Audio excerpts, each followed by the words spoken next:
Shalom, shalom. Olá, meus irmãos. Eu sou o capelão Alexandre Costa e antes de darmos início à nossa reflexão, eu quero te convidar a inscrever nesse nosso canal no YouTube, a Palavra de Deus Cura 3395, a curtir, a compartilhar e também a ativar o sininho das notificações. E a bênção de Deus para o seu dia de hoje está no Evangelho de Jesus Cristo, segundo escreveu Lucas capítulo 10, versículo 33 em diante, que diz assim o nosso texto. Mas um samaritano que ia de viagem chegou ao pé dele e, vendo-o, moveu-se de íntima compaixão e, aproximando-se, atou-lhe as feridas, deitando nelas o azeite e vinho, e, pondo-o sobre o seu animal, levou-o para uma hospedaria e cuidou dele. E, partindo ao outro dia, tirou 2 denários e deu-os ao hospedeiro, e disse-lhe: cuida dele, e tudo o que demais gastardes, eu te pagarei quando voltar. Jesus conta essa parábola para responder uma pergunta. Em Lucas 10, 29, diz assim: E quem é o meu próximo? Um homem descia de Jerusalém para Jericó e foi assaltado, ferido, deixado quase morto. Um sacerdote passou e não ajudou. Um levita passou e também ignorou. Mas um samaritano demonstrou misericórdia e cuidou dele. Essa história revela o processo da restauração que Deus realiza na vida humana através de Cristo. E dessa reflexão, nós vamos apresentar os 6 passos da restauração em Cristo. O primeiro passo, ele vê o ferido. Lucas 10, 33 vai dizer: e vendo-o. A restauração, meus irmãos, a restauração começa quando Deus vê nossa condição. Nada está escondido diante do Senhor nosso Deus. O Salmo 34, verso 18 diz: perto está o Senhor dos que têm o coração quebrantado e salva os contritos de espírito. Meus irmãos, Deus vê nossas quedas, Deus vê e conhece nossas dores e nossas feridas. E o segundo passo é: ele tem compaixão. Lucas 10, 33 diz: moveu-se de íntima compaixão. Cristo não olha para o pecador com condenação, mas sim com misericórdia. Mateus 9, versículo 36 nos ensina que, vendo ele as multidões, teve grande compaixão delas, porque andava cansadas e desgarradas, como ovelhas que não têm pastor. A restauração, ela nasce do coração compassivo do nosso Deus. E o terceiro passo é que ele trata as feridas com azeite e vinho. Lucas 10, 34 diz: atou-lhe as feridas, deitando nelas azeite e vinho. Esses elementos, eles possuem um significado grandioso. O azeite, ele simboliza a cura e a ação do Espírito Santo. O vinho simboliza purificação e a alegria que recebemos somente em Jesus Cristo. O Salmo 147, verso 3 diz: sara os quebrantados de coração e lhes ata as feridas. Cristo, ele não apenas vê a nossa dor, ele cura as feridas da alma. E o quarto passo, ele coloca sobre o animal. Lucas 10, 34 diz: pondo-o sobre o seu animal. O homem ferido não tinha forças para caminhar.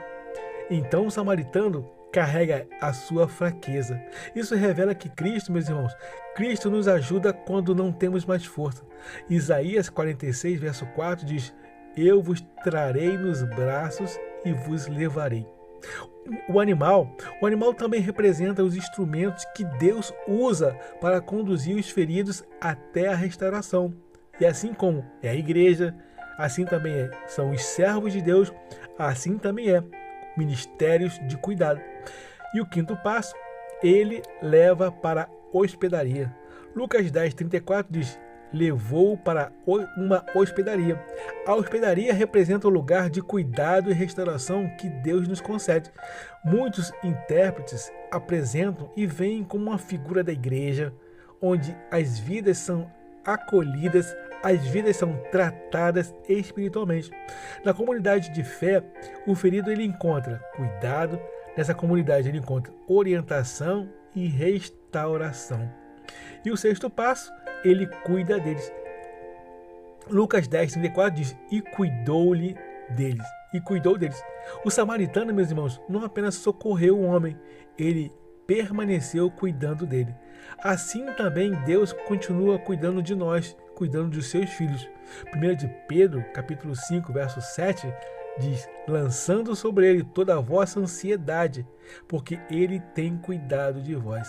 Meu irmão, o nosso Deus, ele tem cuidado de cada um de nós com extremo carinho. Quando revelamos e entendemos sobre o pagamento, a parábola continua com um detalhe muito interessante e devemos compartilhar. Lucas 10, 35 diz, e partindo ao outro dia, tirou 2 denários e deu-os ao hospedeiro e disse, cuida dele, e tudo o que demais gastarde eu te pagarei.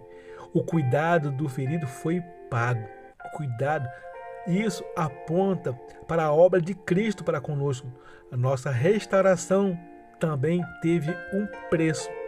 1 de Pedro, capítulo 1, versículo 18 em diante, diz, sabendo que não foi com coisas corruptíveis, com prata ou ouro, que fosse resgatado. O texto continua, mas com o precioso sangue de Cristo.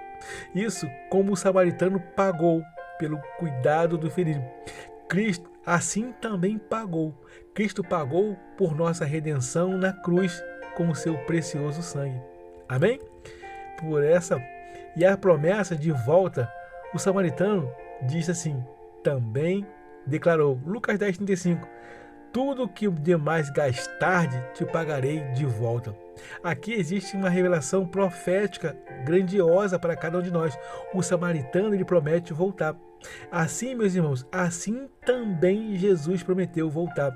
João 14, verso 3 diz, e quando eu for e vos preparar o lugar, virei outra vez e vos levarei para mim mesmo, para que onde eu estiver, vós também estejais. Cristo veio, Cristo pagou o preço da nossa salvação e prometeu, ele voltará para buscar a sua igreja. Nós aplicamos essa nossa reflexão nos dias.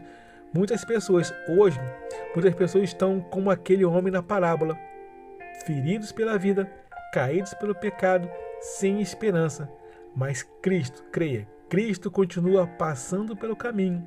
Ele continua vendo as nossas feridas, tendo compaixão de nós, tratando as nossas feridas, as nossas dores, levantando vidas, conduzindo para um lugar de restauração. E a igreja vive hoje entre duas grandes verdades. Cristo, ele já pagou o preço da redenção. E Cristo voltará para buscar a sua igreja, para buscar o seu povo. A restauração, meus irmãos, em Cristo, segue o caminho claro e evidente. Ele vê o ferido. Segundo, ele tem compaixão. Terceiro, ele trata as feridas.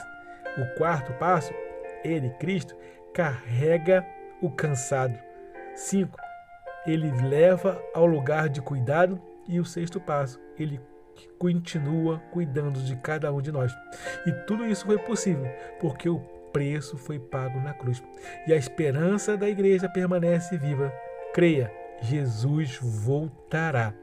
Amém? Guarda essa palavra no seu coração e que ao guardar essa palavra, vivamos uma vida extraordinária com Deus. Eu quero desejar a todos uma jornada abençoada e feliz. E creia, Jesus voltará. Eu sou o capelão Alexandre Costa. Shalom, shalom, graça e paz.